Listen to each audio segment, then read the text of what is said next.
भैया बोला जय जवान जय जय किसान किसान जय जय विज्ञान। विज्ञान।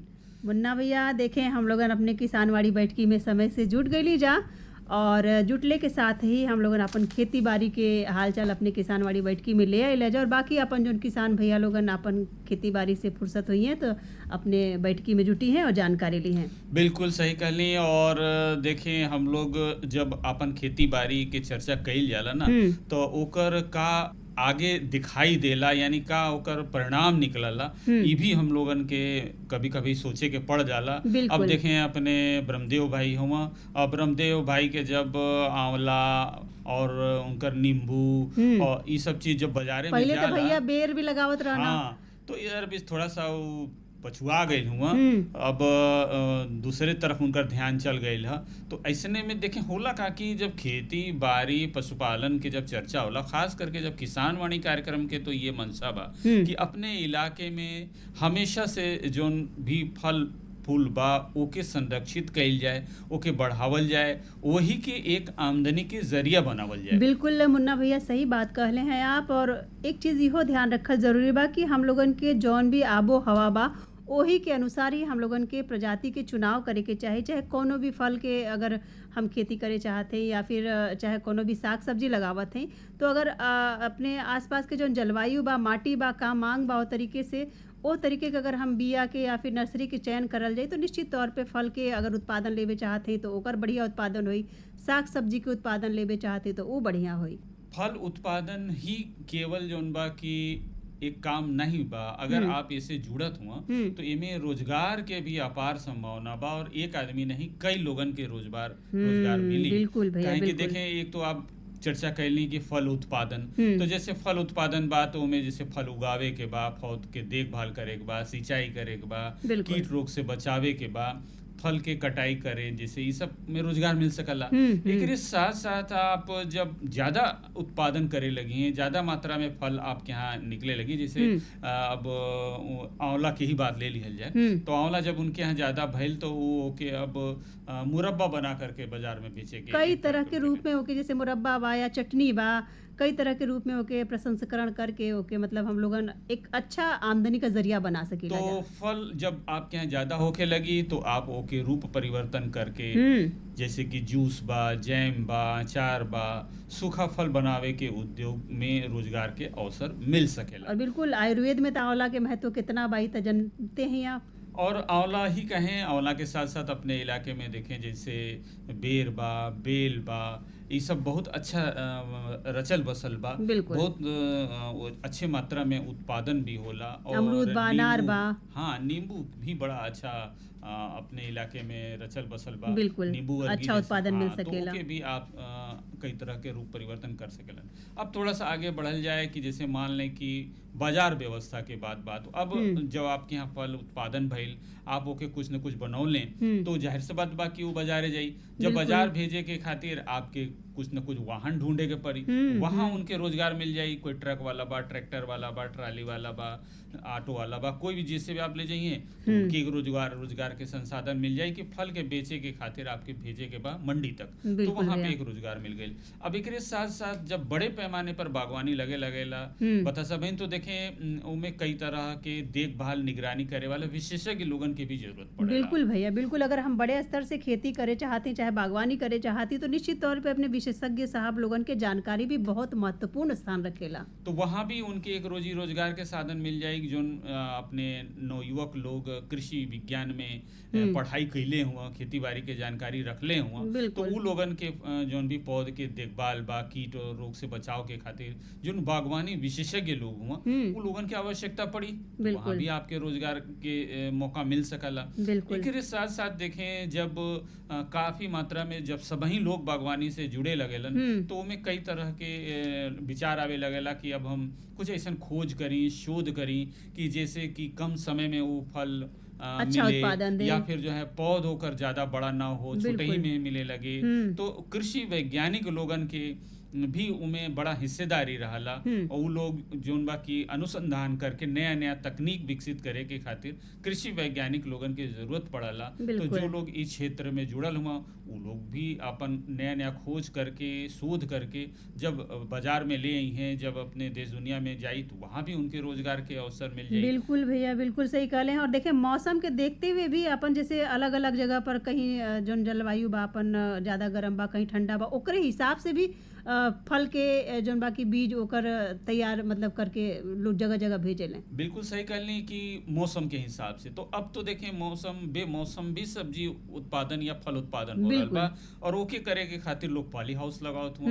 अब पॉली हाउस लगा करके वो लोग बेमौसमी फल सब्जी उत्पादन करके ओमे ड्रिप सिंचाई लगा देते हुआ। तो देखें ये भी एक रोजगार के अच्छा अवसर जरिया बा कि बिल्कुल। ड्रिप सिंचाई और पॉली हाउस के जो स्ट्रक्चर होला, जो ढांचा होला वो बनावे के खातिर कई तरह के लोग जुड़ल रहेलन। तो कहे के मिलक मतलब कि कुल मिला करके अगर हम लोग खेती बाड़ी के साथ साथ फल उत्पादन से जुड़ल बागवानी के बागवानी से खास करके जुड़ल जाए तो इनमें रोजगार के कई अवसर मिल सकला। बिल्कुल। ई खाली किसान भाई लोगन के ही आय के एक महत्वपूर्ण स्रोत नहीं बा, बाकी देखें कृषि आधारित उद्योग के खातिर जो कच्चा माल के स्रोत भी बा। जैसे मान लें कि अगर आप कृषि आधारित कोई उद्योग करे चाहते जैसे टमाटर के बा या कोई चीज बनावे चाहते तो उसके खातिर कच्चा माल वही फल वाला तो फल आप उनके उपलब्ध कराइए तो वहां पर भी आपके काम मिल जाए। फल के खेती के बढ़ावा दे के हम ग्रामीण अर्थव्यवस्था के विकसित कर सकेला और साथ ही साथ खाद्य सुरक्षा सुधार कर सकल जाला।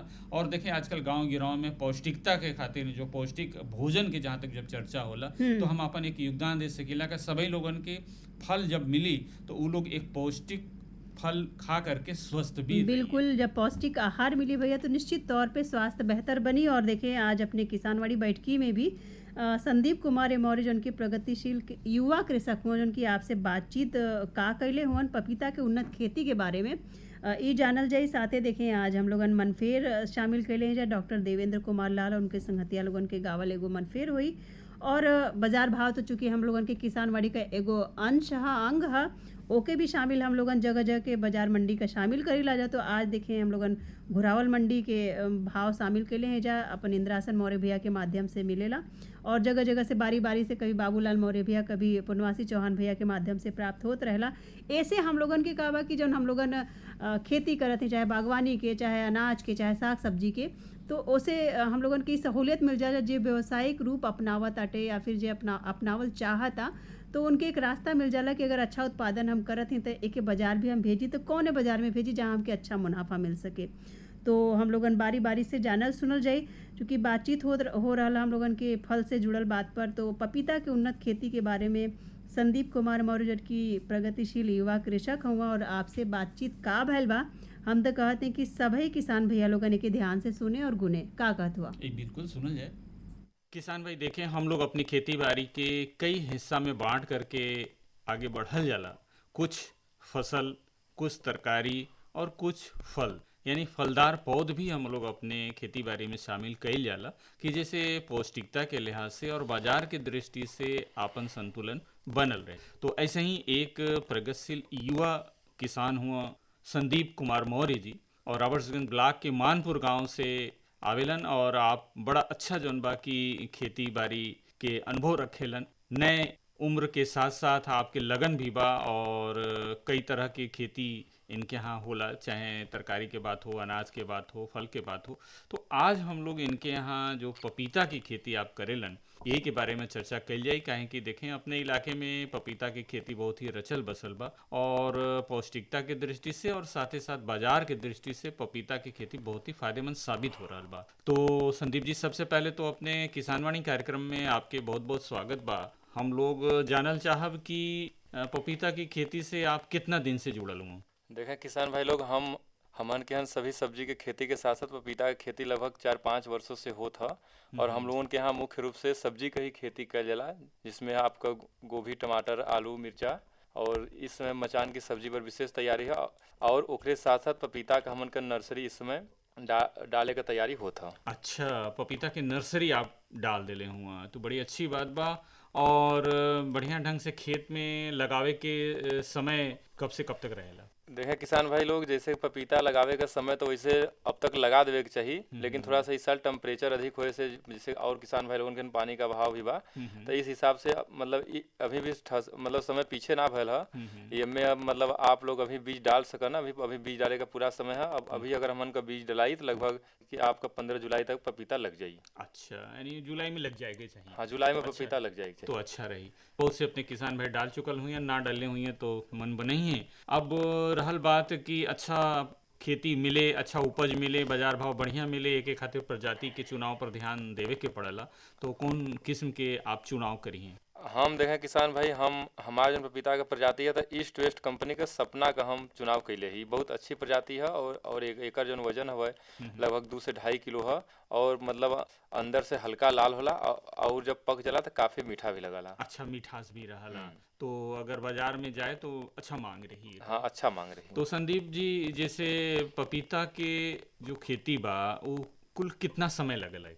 पपीता का खेती बीज डाले से वो पूरा होके मतलब फलत समाप्त होए में लगभग 1 वर्ष का समय लग जाला। अच्छा, ये एक बरिस लग जाला। हाँ, एक वर्ष पूरा लगभग लग जाला। और बाजार जाए की अवस्था में कब आ जाई? बाजार जाए के अवस्था में मतलब कि पौध लगावे से अगर जुड़ल जाए तो लगभग 6 महीने बाद। 6 महीने बाद बाजार जाए की स्थिति हाँ, में आ जाई। हाँ, 6 और महीने फिर बाद। ओके बाद वो जैसे जैसे पाकत जाई, बढ़त हाँ, जाई, अपन वही हिसाब से आप। फिर जैसे कि अब पपीता का फल लग गया तो उनमें से मतलब नीचे से आपका पके शुरू हुई, तो अब जब पकल फल रही तो उनमें से निकल जी, और ऊपर से जो आपका जौन की छोटा फल रही ओकर बढ़वार विकास हुई। जी जी जी, तो आगे तक चलत रही, ये से पूरा साल भर लगे। हाँ, साल। तो इतना लंबा जब अवधि के ई खेती बा, एकर आमदनी के का हिसाब किताब लगोले हुआ? अपने इलाके में एकर बाजार भाव अच्छा मिल जाला और बाजार में निकासी हो जाला कि नहीं?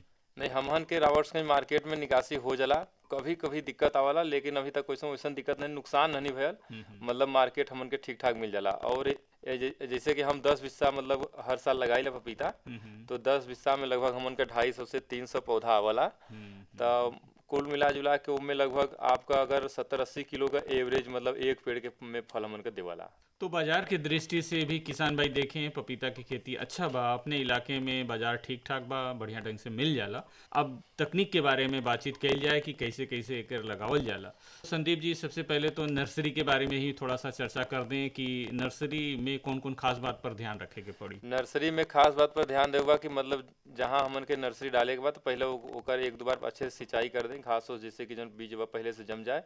फिर ओके मिट्टी फुरफुरी बना के हमन के लाइन से बीज डाले के पड़ी। एक एक बीज मतलब अपने उंगली से उठा करके एक एक बीज मतलब जमीन में डाले के पड़ी, और लाइन से लाइन का दूरी वहां पर हमन के 3 इंच रखे के पड़ी, और पौध से पौध 2 इंच या फिर 1 इंच भी रख सकना। तो ये हिसाब से बीज हमन के डाले के पड़ी। इ नर्सरी में भी दूरी के हिसाब रखे के हाँ, चाहिए। क्योंकि जैसे अब हमन के आप मतलब कि जैसे गोभी वोभी का बीज है तो बहुत पास पास रहला भी तो मतलब तैयार हो जाला। तो पपीता है तो एकर जौन पौधा थोड़ा सा मोटा मोटा होला, तब तैयार हुई तब खेते में लगी, ऐसे इनमें दूरी बनावे के पड़ेला कि थोड़ा बढ़िया जगह मिल जाए। ओके। हाँ, कोई परेशानी तो नहीं आवेला? नहीं, नर्सरी में कोई परेशानी नहीं आवत। जैसे कभी कभार जैसे फंगिसाइड का प्रयोग करे पड़ेला, जैसे कभी कभी गलन का समस्या आ जाला तो यह मैनकोजेब कार्बेंडाजिम का प्रयोग कर देवल जाला, जैसे ओकर निदान हो जाला। लगभग कितना दिन के नर्सरी मुख्य खेत में लगावे योग्य हो जाएगा? पपीता का नर्सरी जैसे गोभी मिर्च टमाटर के हिसाब से थोड़ा सा लेट लगाला, फिर भी मतलब 45 दिन में लगावे लायक हो जाई। और मुख्य खेत में जब लगावल जाई उससे पहले वो खेत की तैयारी कैसे करे के चाहिए? मुख्य खेत जैसे हमन का अगर मान ले अगर हमन का जैसे पहले के पपीता बा तो अगर वो पपीता के खेत में ही लगावे के बा तो जहाँ तक प्रयास करे खेत के पहले बदल देवे के चाहिए। अच्छा। और उसके बाद अगर नया खेत है तो पहले की मतलब कल्टीवेटर से ओके थोड़ा गहरी जुताई करवा देवे के चाहिए। वो ओकरे बाद सड़ल गोबर का खाद फेंकवा के चाहिए अगर अपने यहाँ उपलब्ध बा तो। अगर नहीं बा तो प्रयास करे के चाहिए कहीं मिल जाए तो थोड़ा सा हमन का फसल अच्छा रही। वो ओकरे बाद फिर अगर गोबर की खाद जब में फेंका गल तो ओके हमारे रोटावेटर से तो ओके मुलायम मिट्टी मतलब करवा देवल जाला। फिर उसके बाद हमन बेड बनावल जाला। बेड का दूरी हमन का 8 फीट रहला। अब फिर जब बेड बना के जब ओकर सिंचाई हो जी तो फिर जब तब तक हल्की बारिश के मौसम में शुरू हो जाला, फिर हमन ऊपर पौध 6 फीट पर लगावल जाला। अच्छा। लाइन से लाइन का दूरी हमन 8 फीट रखल जाला, पौध से पौध का दूरी 6 फीट रखल जाला। अच्छा, लाइन से लाइन 8 फीट और 8 पौध फीट। से पौध 6 फीट। हाँ, तो एक जगह आप एक एक पौध आप लगा दी हैं। और अब थोड़ा सा हम लोग उर्वरक प्रबंध के बारे में जानल चाहब कि मुख्य खेत में उर्वरक प्रबंध कैसे कइल जाई? मुख्य खेत में छोटा पौधा के अवस्था में बहुत ज़्यादा उर्वरक की जरूरत नहीं पड़त। लगौले से लगभग 15 दिन के बाद मतलब बहुत थोड़ा थोड़ा यूरिया का टॉप ड्रेसिंग कर जा सकला, जैसे बहुत मतलब 10-10 ग्राम 20-20 ग्राम के हिसाब से पौध के हिसाब से थोड़ा थोड़ा पेड़ के कुछ दूरी बना के दे देवे के चाहिए। ओकरे बाद जब हमन का पौधा लगभग 1.5 फीट के जब हो जाई, लगभग 1-1.5 महीना लगी ओके 1.5 फीट होए में, लगभग 1 महीना, तो वो समय हमन हल्का से डीएपी सल्फर और हल्का मतलब यूरिया का मात्रा का प्रयोग कम करे के है, क्योंकि पपीता में थोड़ा फंगस वाला रोग थोड़ा मतलब कि अधिक आवाला, तो यूरिया का प्रयोग कम करेगा। तो उसमें हमन डीएपी सल्फर और पोटास का प्रयोग करके हल्का हल्का मिट्टी देवल जाला। ई प्रक्रिया लगभग 2 से 3 बार उसमें मिट्टी देवे के चली। जो हमन का पेड़ थोड़ा थोड़ा जैसे बढ़त जाई तो थोड़ा थोड़ा खाद दे के और ओके मिट्टी चढ़ावल जाला। अच्छा अच्छा, जैसे कि मजबूत हो जाए जड़ हाँ, ओकर। पेड़ मजबूत हो जाए, पेड़ की जो मतलब मिट्टी देवल जाए तो पेड़ जैसे कि अगर 50-60 किलो 70 किलो फलत है तो ओके सपोर्ट मिल जाए मिट्टी का। चलें, बड़ी अच्छी तरकीब बा और यही के हिसाब से आगे बढ़े के हुई। और एक चीज़ और संदीप जी कि अक्सर के देखल जाला कि कुछ पौध ऐसा निकल जाला कि जेमे कि फल नहीं लगला, केवल वो फूले फूल रहेला। तो का ई जो ना प्रजाति के आप चर्चा कैले एमे ई समस्या आवेला या एमे केवल फल ही लगल? जितना हाइब्रिड जो प्रजाति आवत हिन, जिससे चाहे कोई भी हाइब्रिड चाहे कोई भी कंपनी का बीज रहे, तो एमे केवल फल वाला ही पौधा आवाला, एमे अच्छा फूल वाला बिल्कुल नहीं आई। अच्छा, एमे जितना भी बीज लगी सब में सब फल वाला ही रही, बस हमन के पेड़ तैयार करे के है। अच्छा अच्छा अच्छा, उनमें वो समस्या न रही उनमें कि एमे फूल का फल के समस्या कोई समस्या नहीं है। चलें। खेती के अपने किसान भाई जरूर से जरूर जौन बा कि करें, आगे चल कर के में आपके अच्छा लाभ मिली, अच्छा फ़ायदा मिली। तो संदीप जी, अभी तो जैसे मान लें कि अब मानसून के बारिश अब धीरे धीरे रुख पर आ जाई, तो ये समय तो पानी के उपलब्धता मिलत रही। वैसे जौन बा कि कितना कितना दिन पे सिंचाई करे के चाहिए? पपीता के सिंचाई तब बरसात में तब नहीं करे पड़त। जी। मतलब पपीता बहुत सहनशील, मतलब बहुत ज्यादा सहनशील नहीं है। मतलब कि अगर थोड़ा सा अगर पानी भी लग जाए ना तो ओके नुकसान कर दे पपीता के। अच्छा तो अच्छा। एके पानी से बहुत दूर रखे पड़ा। फिर भी वैसे अगर मतलब कि अगर गर्मी का टेम्परेचर है तो ओके 4 से 5 दिन पर सिंचाई हुई। और अगर जैसे कि अगर 18-20 डिग्री वाला टेम्परेचर, अगर ठंडी वाला टेम्परेचर चला था तो उसमें 15 दिन 20 दिन पर सिंचाई होत रहा। जैसे बरसात में तब तो फिर पानी निकासी के भी हाँ बढ़िया व्यवस्था रखे के चाहिए खेत में, हाँ, कहीं कि अगर पानी लग जाई तब गलन वाला पानी के समस्या। निकासी वाले खेत में ही पपीता लगाओ। मतलब जौने खेत में हमन के सब्जी के खेती अच्छे तरह से होती बरसात में, वही खेत में पपीता लगाओ पड़ी। धान और गेहूं खेत वाले में पपीता ना हो पाई। अच्छा, ऐसा रहे कि ऊंचा पानी खेत रहे, पानी के हाँ जल निकास का समुचित व्यवस्था होए के समुचित चाहिए। व्यवस्था रहे। मुख्य खेत में लगौले के बाद और जब तक कि बाजार न पहुंच जाए, कोई रोग या कीट पतंगा के भी प्रकोप पपीता में? पपीता तो खुद हल्का तीता होला, उमें कीट पतंगा तो बहुत शायद बहुत मामूली लगा ना, उमें हल्का फुल्का कीटनाशक से प्रयोग उमें ओकर उपचार हो जाला।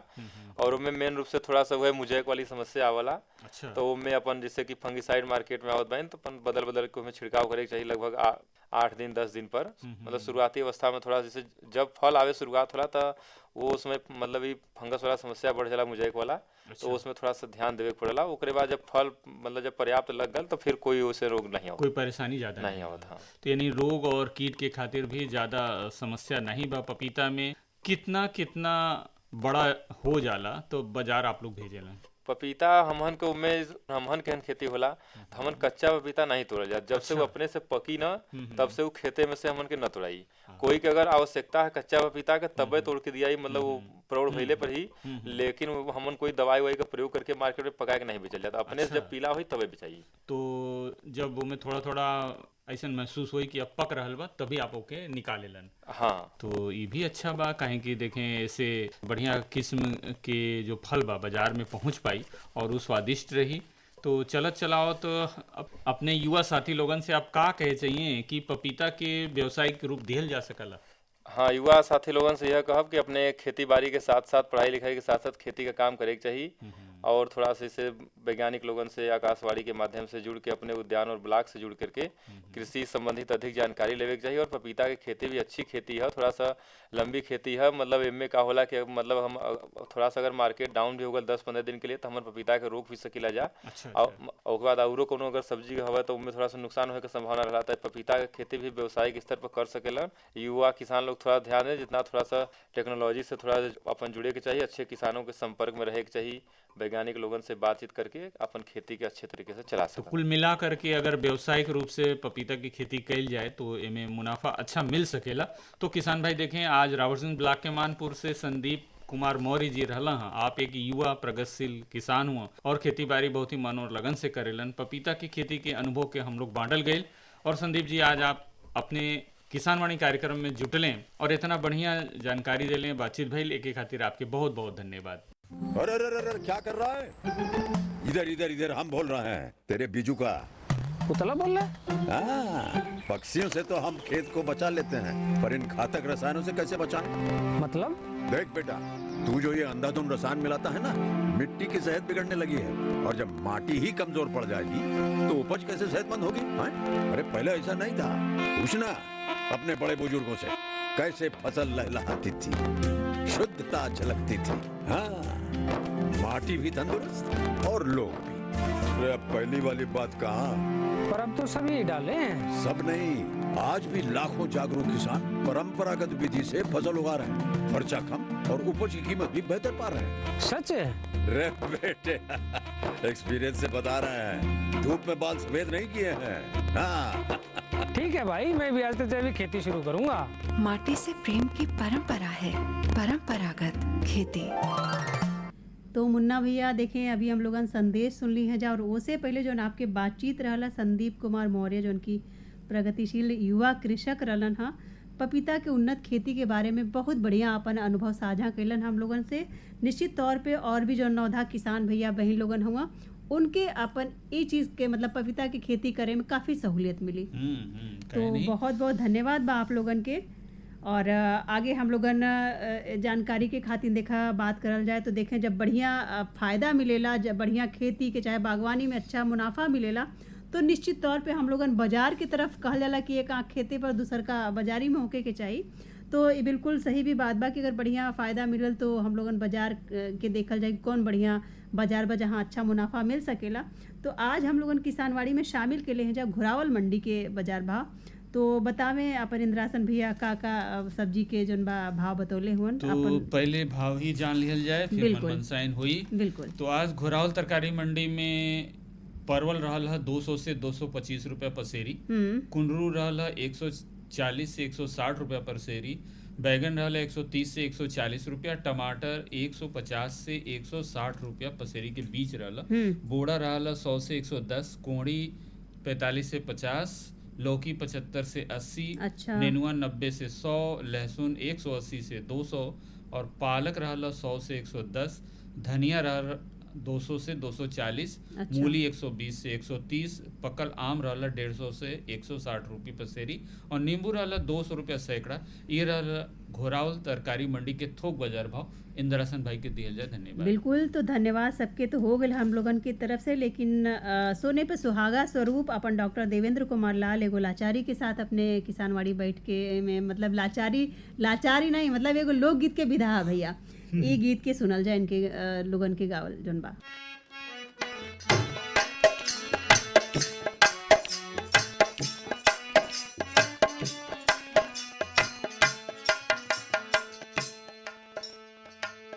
मटिया में सोना उगे, मटिया में चांदिए सैया, मटिया में सोना उगे, मटिया में चांदिए सैया, मटिया में सोना उगे, मटिया में चांदिए सैया, मटिया में उगी रात रानी भागी परेशानी, मटिए में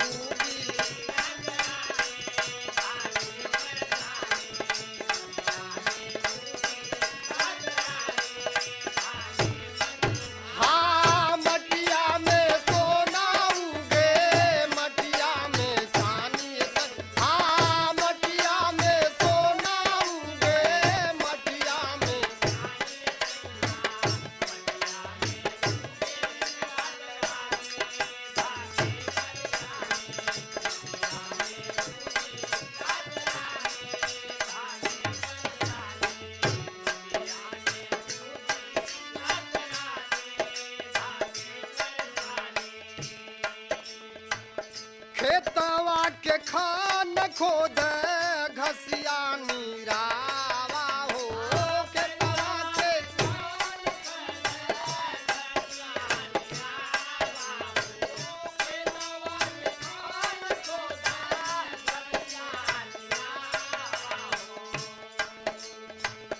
पाटा दे के माटिया के भुर भुर बनावा हो पाटा दे के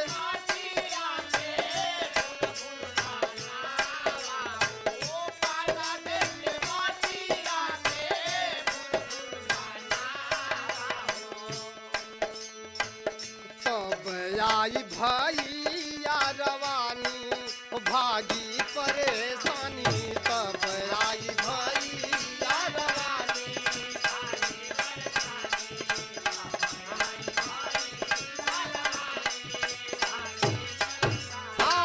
मटिया में सोना उगे मटिया में चांदी सैया मटिया में सोना उगे मटिया में चांदी सैया मटिया में उगे रात रानी भा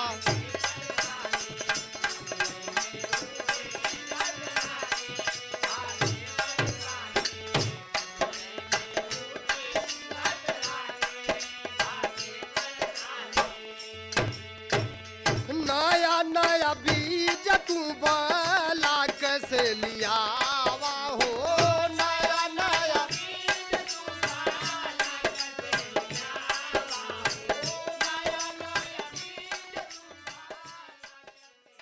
हर जोखिम से निकल कर फसल आए सुरक्षित हो जाए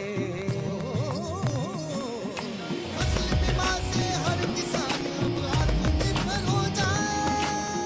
संकट के समय प्रधानमंत्री फसल बीमा योजना किसानों के लिए वरदान है।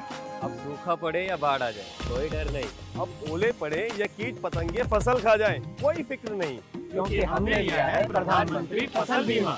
बुआई से फसल कटाई तक हर जोखिम का दावा, न्यूनतम प्रीमियम पर अधिकतम भुगतान का वादा। योजना से हर साल जुड़ रहे हैं 5 करोड़ से ज्यादा किसान। अब आपकी है बारी। नजदीकी कृषि कार्यालय, सहकारी समिति, बैंक शाखा, अधिकृत बीमा कंपनी या जन सेवा केंद्र में स्वेच्छा से करा सकते हैं पंजीकरण। फसल बीमा पोर्टल या फसल बीमा ऐप द्वारा भी कराया जा सकता है पंजीकरण। प्रधानमंत्री फसल बीमा योजना, आपकी फसलों का संपूर्ण सुरक्षा कवच। कृषि एवं किसान कल्याण मंत्रालय, भारत सरकार।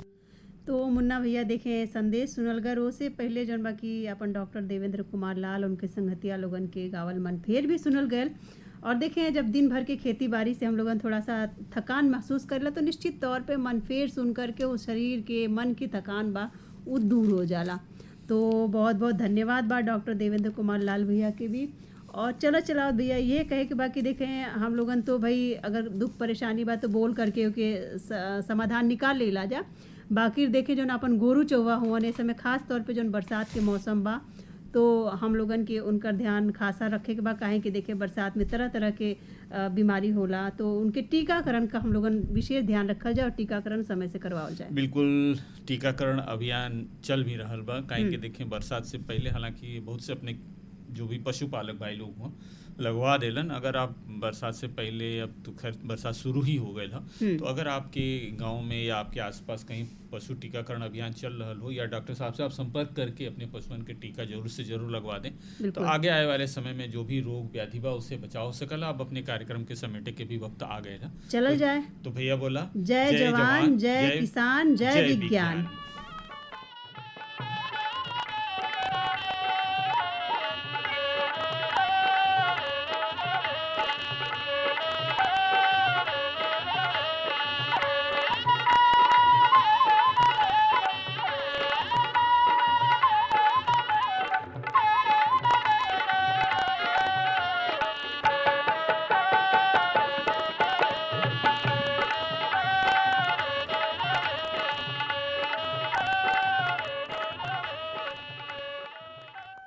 इस कार्यक्रम के प्रायोजक थे कृषि मंत्रालय, भारत सरकार।